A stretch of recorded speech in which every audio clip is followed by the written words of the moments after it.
Hi YouTube, Tim Unkert from UnkertEducation.com here. In this video, I want to talk about some string methods that we can use in the Python programming language. But first, if you like videos like this where I give you programming tutorials or where I show you how to install or set up software, make sure to subscribe. Okay, with that out of the way, let's get started. So let's first create a string. I'm going to call it my_name and set it equal to my name, Timothy Unkert. Okay.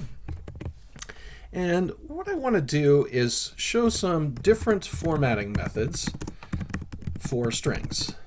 Okay, so let's first print my name dot upper, and I'll need the parentheses after the dot upper. So you notice in VS Code, and I'll show you again here, when I do print and I do my name and I do a dot, I get all these methods that I can use. So you can start to play around with that. That's a helpful little tip. So I could do dot upper, I could do dot lower, and I can do my name dot capitalize, which is another formatting method. Okay, so let's take a look at what these output. Okay, so if I do dot upper, seems to make sense, but everything is in uppercase, so it outputs this. If I do dot lower, everything is in lowercase, so it just outputs the lowercase. Now, interesting, if I do capitalize, it just capitalizes the first word. And actually, the second word, even though it's capitalized here, it will make lowercase. So capitalize does this. Okay, so that's three different ways you can format your content. You can also strip text at the beginning and the end. So for instance, if I had something like my string, something like this, where I had space on the left and the right, I could print my name and then maybe concatenate on a period to it. And if I ran that, you know, I got my name, it's kind of spaced out sideways here, okay? Now what I can do is I can do this method called strip here, and that'll strip the space on the left and the right. And if I run that, then I just get my name here, and the period's right up next against the name right there. So in the previous one, you had spaces on the left and the right before the period. Okay, we can also do something like left strip, which is another method, and that's only going to strip the space on the left. So you'll see here there's no space on the left down here, but there is some space on the right. Let me just close this one out so we can see this a little bit better. And we can also do right strip. So this is going to just strip the space on the right, so the period will be right up against the T here, like so. And if we run that, we still have the space on the left. Okay, so that's one of the methods that you can do. So what you could do is, if you want just all lowercase for your name, you could chain a couple of the methods that I've talked about together. So I could take my name here and strip the space around it, and then I'm going to do another dot, and I could make it all lowercase. Okay, so if I do that, and maybe I save this into another variable, for instance, if I'm taking data from a form, so accurate name equals my name dot strip dot lower, and then just to show you, let's print out accurate name here. And if I run that, now I get my entire name in lowercase, and the space on the left and the right is stripped away. Okay, so you can chain the methods together. We can also find where certain characters are within the name. So let me get rid of this space here, and this will be finding the first index of a character. So let's find the first letter. So if I want to print, let's do my name dot index, and we can look for the index of T. Okay, and if we run this, we get 0. We can also do find. Okay, so we could do print my name dot find, and also find T here. Okay, and that's also going to give us 0. So what's the difference? Well, let's put something that's not in there. So we'll put a B in there and run it.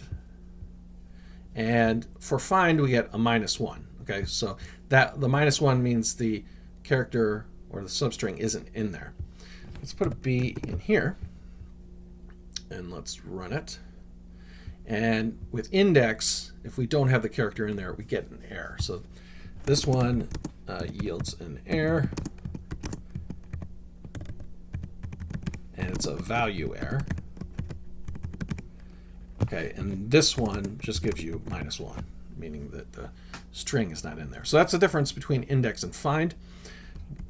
Now, like I said, both of those will find the first occurrence, unless, say, you use find and you want to do something like myname.find, and we'll find the lowercase t, but I want to find the second one. So if I start here, I go 0, 1, 2, 3, 4, 5, 6, 7, 8. So let's say the lowercase t in the second word. So let's start at index 8. So I can do a comma, an 8, and then we'll just leave off the end index. Okay?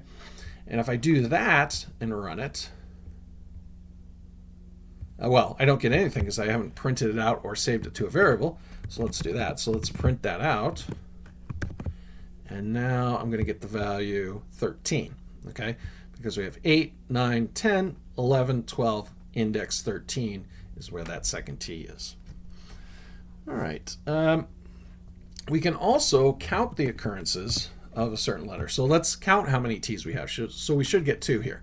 And let's print it out. So we'll print my_name.count, and we'll count the number of t's. Okay?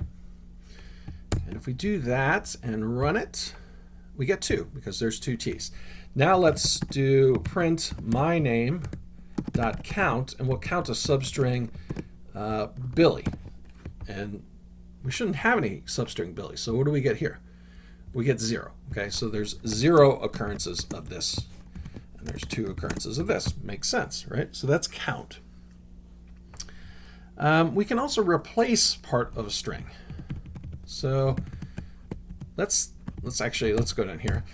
Let's say my new name equals my name dot replace, and we'll do the thing we want to replace it with, Timothy, and we'll replace it with Billy.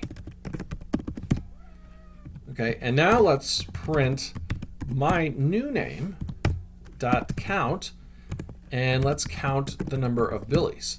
All right, and if we run that, we get 1. Okay, because now we have 1 Billy because we replaced it. Right, so if I print my new name, I should get Billy Unkert. So if I run this, I get Billy Unkert. Okay. Now the interesting thing about this is, let's say we do my name dot replace, and we'll replace Timothy with Joe. Okay. If I now go out and print my name, well, I'll show you what's going to happen. So I go out and print my name. I still get Timothy Unkert. So this does not persist. You have to save it in a variable or print it out or something like that. So we'll say does not persist, must save in variable. Okay. What else do I want to talk about here? Actually, I think I've covered it for some basic string methods. What you should be doing at this point, let me close this out. So let's say you have a string, you save a string in a variable. So we do my name. And then what you could do is, if you're using VS Code, you can do the dot here, and you can start exploring these different methods here that are associated with a string. And that's how you're going to learn them a bit. And if I do something like lower here, another cool tip with VS Code is you can hover over it, and it tells you what the method does. So for instance, lower returns a copy of the string converted to lowercase. Okay, so you can start to play with these methods and figure them out. That's a great way to learn. Hopefully this video was helpful to you. If it was, please give it a like and subscribe to the channel. Thank you.